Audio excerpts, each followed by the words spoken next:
Let's go through the Chapter 24 homework.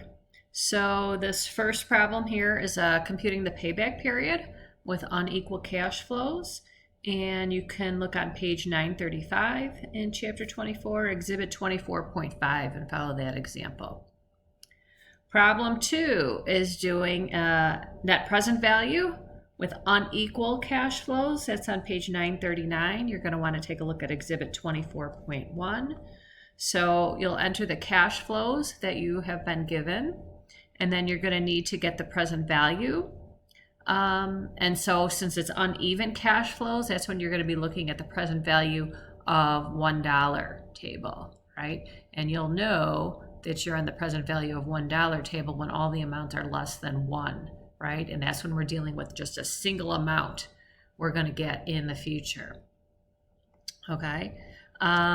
Requirement B is having you do the profitability index. And so you look on the bottom of page 939 for the formula for the profitability index. And then based on the profitability index, you'll decide which of the investments would be better to accept, because we're going to see they're both going to have positive NPVs. And so when that happens, we want to base our decision off of the profitability index. Problem 3, you've got the NPV with equal cash flow. So we're going to have an annuity, a series of the same payments.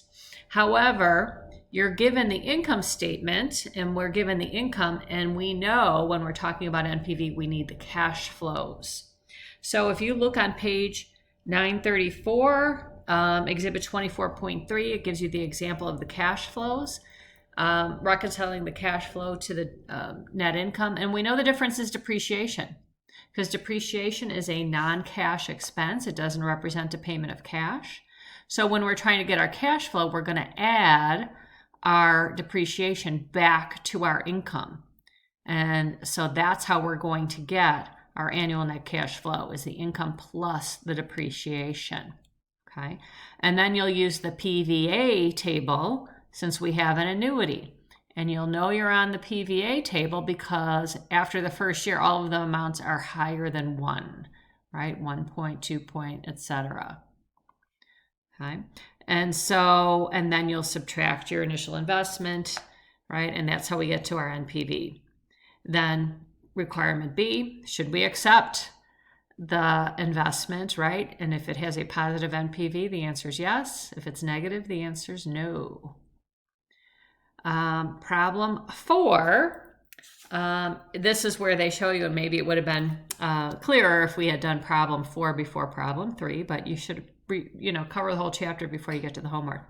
And so this is kind of highlighting the difference between income and cash flow. So again, you're going to want to take a look at Exhibit 24.3 on page 934, right? And then the only difference is we're not going to subtract the depreciation. And then we're going to get that net cash flow and use that in requirement 2 to do the payback.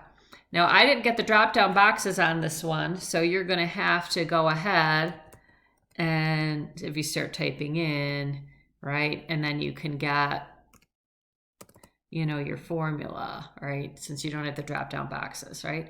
And then the numerator is our investment. The annual net cash flow you'll grab from requirement 1. Requirement 3, then you're going to do NPV using that cash flow from requirement 1. Okay, and the PVA table. However, you've got a salvage value. Okay, so we've got a series of payments. We've got an annuity, but then we're going to be able to sell that equipment that we invested in at the end of the project, and we're going to get the salvage value at the end of year 4. So the salvage value is going to be a single amount that we get at the end of year 4. So you're going to go to the PV of $1 table, right? We're going to go to this table where all the amounts are a decimal less than 1, right? Because it's just a single amount you're going to get in addition to that annuity, okay?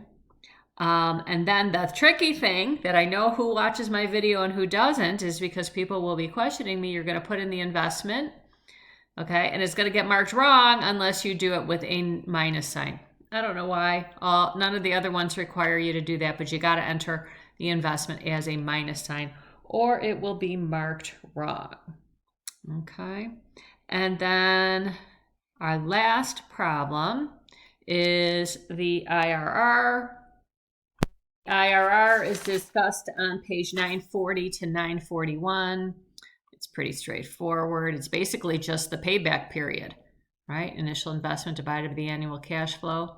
We're going to take that payback period and then we're going to go to the PVA table and look for the what percentage results with this payback period number for the time period. So you want to go to that PVA. My example here is 3 years. You go across until you find the payback period number.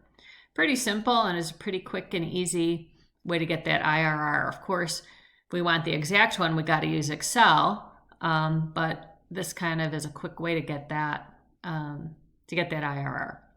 Reach out to me with your questions.